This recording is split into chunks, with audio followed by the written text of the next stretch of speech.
In today's video, I am going to teach you how to trace a 2D image automatically AutoCAD.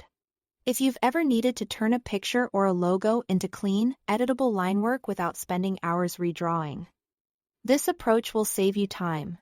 We're going to use an online converter to transform a standard image into a DXF file that opens directly in AutoCAD, giving you paths you can edit just like any other CAD geometry.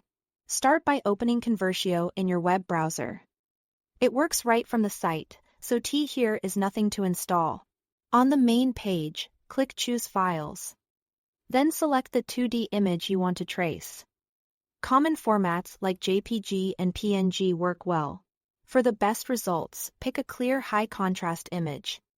Simple shapes and sharp edges convert more cleanly than blurry photos. Avoid uploading anything sensitive, since this happens online. Next, look for the Convert dropdown. Choose the CAD category, then select DXF as the output format. DXF is a widely supported CAD file type, so AutoCAD can open it without issues. This setting tells the converter to produce vector line work instead of another raster image. Click Convert and give it a moment to process. Behind the scenes, the service analyzes the pixels in your image and creates vector paths, lines, arcs, and curves that you can snap to and modify, depending on image complexity and your internet connection. This may take a few seconds. When the status shows it's finished, download the converted file to your computer. Now, open the downloaded DXF in AutoCAD. You can double-click the file or open it from within the program.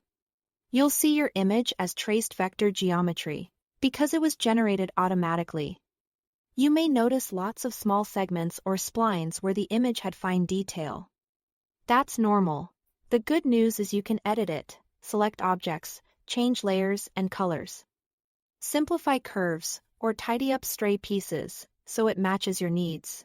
If the size doesn't match your project, you can adjust the scale once it's in your drawing, just like any other imported content. And that's all there is to it. Thanks for watching.